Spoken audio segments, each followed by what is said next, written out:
कानून महिलाओं की सुरक्षा के लिए बनाया गया था, आज वो समाज के लिए चिंता का विषय बना हुआ है। जब पति और पत्नी की आपस में नहीं बनती, तो पति और ससुराल वालों को सबक सिखाने के लिए पत्नियां कानून को हथियार बनाकर इस्तेमाल करती हैं। दहेज उत्पीड़न यानी आईपीसी की धारा 498A का इस्तेमाल महिलाएं अब पति और ससुराल वालों से बदले की भावना से करती हैं। माननीय उच्चतम न्यायालय ने दहेज प्रताड़ना मामले यानी डाउरी हैरेसमेंट केसेस में एक बड़ा आदेश दिया है। माननीय उच्चतम न्यायालय ने कहा है कि 498A यानी दहेज प्रताड़ना के मामले में पति के रिलेटिव के खिलाफ स्पष्ट आरोप के बिना केस चलाना कानूनी प्रक्रिया का दुरुपयोग है। यदि पति के रिश्तेदारों के खिलाफ सामान्य और बहुप्रयोजन वाले आरोप हैं, तो उन पर केस चलाया जाना कानूनी प्रक्रिया का दुरुपयोग माना जाएगा। सुप्रीम कोर्ट के honourable justice S Abdul Nazeer की अगुवाई वाली बेंच ने कहा कि पति के रिलेटिव यानी महिला के ससुराल वालों के खिलाफ जनरल आरोप के आधार पर अगर मुकदमा चलाया जाता है, तो यह कानूनी प्रक्रिया का दुरुपयोग होगा। सुप्रीम कोर्ट ने इस बात पर चिंता जाहिर करते हुए कहा कि आजकल दहेज प्रताड़ना यानी आईपीसी का सेक्शन 498A का प्रावधान पति के रिश्तेदारों के खिलाफ अपना स्कोर सेटल करने के लिए इस्तेमाल किया जा रहा है। प्रॉब्लम यह है कि इस तरीके के क्रिमिनल केस में बरी होने के बाद भी आरोपी के लिए ये गंभीर दाग छोड़ जाता है, समाज में उसकी गुडविल खराब होती है।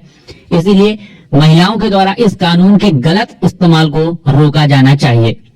आइए देखते हैं कि पूरा मामला था क्या। महिला ने अपने पति और उसके रिलेटिव के खिलाफ दहेज प्रताड़ना का केस दर्ज कराया था।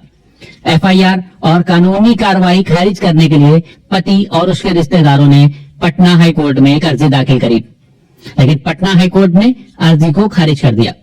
जिसके बाद सुप्रीम कोर्ट में पति और उसके रिश्तेदारों ने एक अर्जी दाखिल करी और कहा कि क्रिमिनल केस को खारिज कराया जाए। याचिका में कहा गया कि उन्हें प्रताड़ित करने के लिए ये केस दर्ज किया गया है। वही महिला का आरोप था कि उसे दहेज के लिए मानसिक और शारीरिक तौर पर प्रताड़ित किया गया था। माननीय उच्चतम न्यायालय ने राजेश शर्मा बनाम यूपी राज्य 2018, अवनेश कुमार बनाम बिहार राज्य 2014, प्रीति गुप्ता अन्य बनाम झारखंड राज्य 2010, गीता मेहरोत्रा और अन्य बनाम यूपी राज्य 2012, के सुब्बाराव बनाम तेलंगाना राज्य जैसे फैसलों का जिक्र करते हुए कहा कि दहेज प्रताड़ना मामले में कानून का दुरुपयोग चिंता का विषय है। पति के रिलेटिव के खिलाफ इस कानून का दुरुपयोग होता है। अगर जनरल और बहुप्रयोजन वाले आरोप को चेक नहीं किया गया, तो यह कानूनी प्रक्रिया का दुरुपयोग होगा।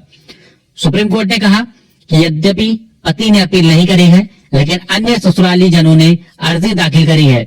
हमारा मानना है कि आरोप जनरल और बहुप्रयोजन वाला है, इसलिए इस तरह के केसेस में केस नहीं चलाया जा सकता।